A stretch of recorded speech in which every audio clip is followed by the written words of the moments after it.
Hello, my name is Mark Willis and I'm the Kansas City Keto Cook.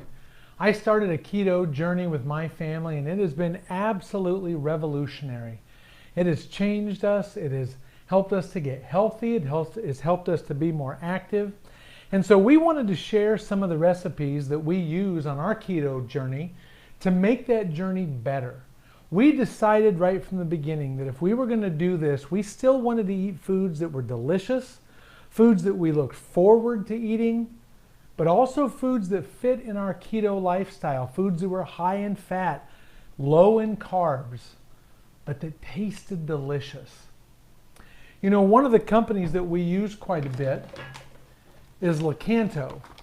I've talked before about their monk fruit, which is a sweetener that we use, and it's important to remember, you need to find the sweetener that's right for you. We tested several different kinds, and what we discovered with the monk fruit was we loved the taste, and it didn't impact my blood sugars or my ability to go into ketosis when I was on my keto diet. So we really like Lakanto, and they have a wide range of products. We've tried several of them, and they're delicious. We're going to use their monk fruit today, but we decided to try another one of their products recently, and that was no sugar added granola. You might have seen their advertisements online for this. They've got a cowboy, it's pretty funny. My wife noticed it and we decided to order this and try it. And I got to tell you, this granola was delicious. It was amazing. It was also about $9 for this little bag. It had about 5 servings in it.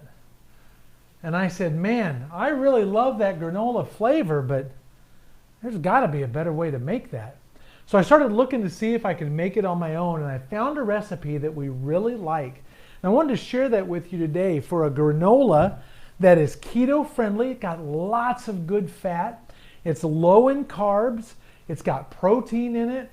It's just delicious. And it's a great snack. You can put milk on it, eat it like a cereal. So I was going to show it to you here today. And I've got several things out here, and I'm going to put the link to the recipe underneath this video. But just so you know what I've got here, this is almonds, roasted and salted almonds.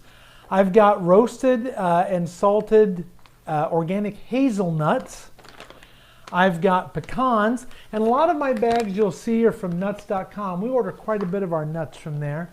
It's a good company.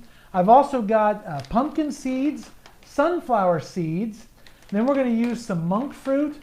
I've got some vanilla. We're going to need an egg white, so I've got my egg here, and about 1/4 cup of melted butter. So we're going to start with the hardest of the nuts. We're going to start with the almonds and the hazelnuts, and we're going to need a full cup. Now, if you have a food processor, you can use that. I don't have a food processor, but I do have my Ninja blender. And this is much like a food processor. It's got those double blades down in there. And it's got a motor that sets on top that we're going to use. So we're going to get a cup of these almonds here.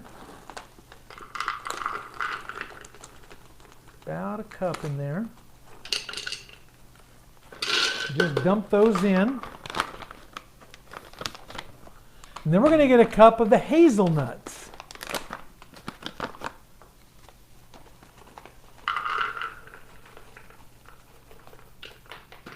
Oh, I got one escaping.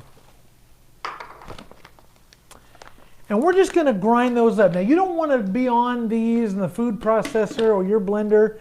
You don't want to grind them all the way into meal. They're going to get there on their own. We just want to pulse it a couple times. So I'm going to set my motor on top here.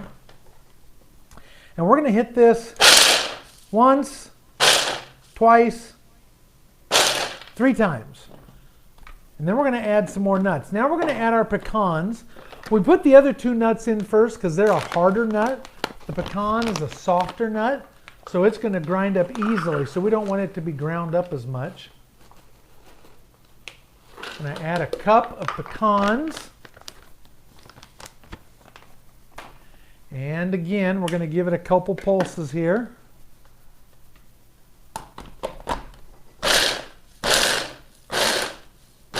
There we go. We're just going to, while I got that lid on there, I'm going to shake that up a little bit. get it mixed around well. And you can see some of it's already turning into dust, but we still have fully large pieces on top. There's a whole pecan that hasn't been ground up yet. Next, we're going to add our sunflower seeds. For these, we're going to do 1/3 of a cup of sunflower seeds.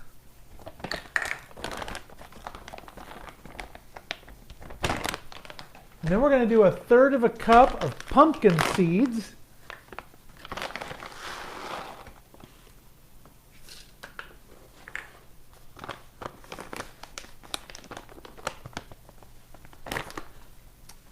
And then the one ingredient I didn't mention, the recipe that I'm going to post down below calls for flax seed in it here as a binder to help hold everything together. I don't have any flax seed, and I'm not always interested in using flax seed in recipes. Sometimes it can carry some xenoestrogens in it that we don't really like. So I decided to substitute it, so I did a little research, and I'm going to substitute chia seeds in it. And we're going to do 1/2 cup of chia seeds. And this is just a binder. Well, number one, the chia seeds are great for digestion. They're great for your diet anyway. But we're going to mix those in because they're going to help kind of hold everything together. The last thing we're going to add is 6 tablespoons of monk fruit. This is going to bring a little sweet to the granola. Now, when you're making it, you can adjust it if you want. You don't have to use that much. If you want to try it with 4 and see how that tastes, we're just going to add 6 tablespoons in here.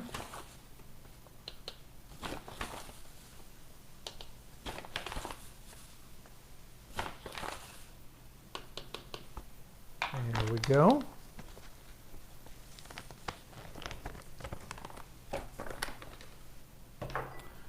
All right, let me put my lid back on here. And again, I'm going to shake that up just a little bit. And then we're going to let it pulse a couple times to get everything good and mixed. Not too much. You still want some of those big pieces of nuts in there. Those nice big crunchy pieces. That's what we like. All right. Now, we're going to add an egg white. We're just going to add that directly into the mix here.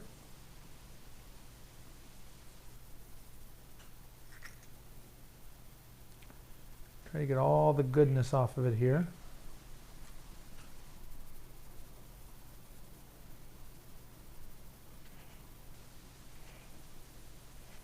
There we go.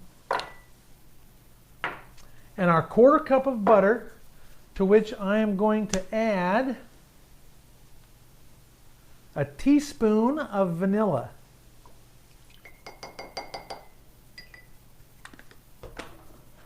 I'm just going to mix that up here.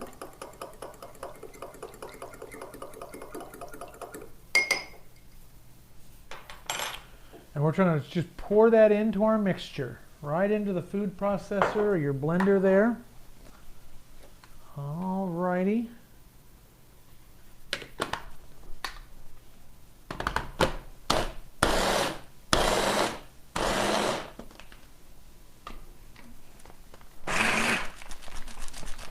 There we go. Give it a good mix. And I tell you what, when I made this earlier, I felt it could use a little more mixing with those wet ingredients. So I put it into a bowl, just a big mixing bowl here. Scrape out all my goodness, get all those chia seeds, all those bits. There we go. Now I'm just going to keep mixing a little bit here in my bowl, just to make sure that the wet ingredients, that egg white, the vanilla, the butter, make sure those all get mixed in there really, really good.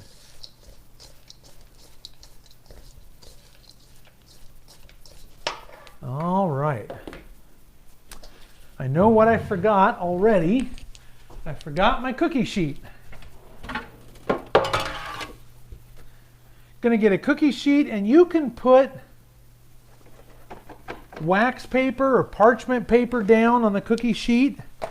If you want, I've actually got some silicone liners that we use on our cookie sheets here, and they work really well for this. So I'm just going to put that down in the cookie sheet. We're going to take our mixture here. We're going to dump it out on the cookie sheet. And you want to spread it out to about 1/4 inch of thickness. So you want it pretty thin. This won't fill up your whole cookie sheet here. But just spread it out nice and thin. Now while you're doing all this, you're going to want to go ahead and turn your oven on to 325 degrees. And I've got my bottom oven on already back there waiting for me. So I'm just going to spread this out. Try to get it as uniform as I can here. Make sure there's no big thick spots. There we go. All right. Now what you're going to do is you're going to take and put that in a 325 degree oven for about 15 to 20 minutes. Hey Google, set a timer for 20 minutes. 20 minutes, and that's starting now. I did a test run earlier and made these, and at that point discovered that I needed to go a little bit longer to the 20 minutes. But when it comes out on your cookie sheet, what you want to do is set it aside and let it cool completely. It should be room temperature. So let it set for like half an hour.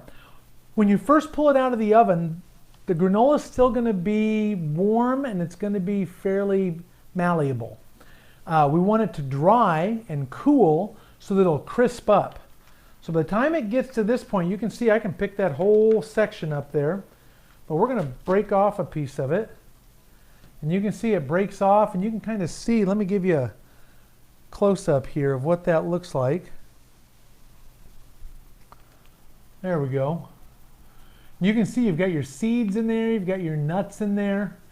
The chia seed is acting as a binder. That's what gives it that dark color. If you use the flax seed, yours will be a lot lighter when you make it. But I got to tell you, this is absolutely delicious. When we made this, I figured up the nutrition facts on it. So good.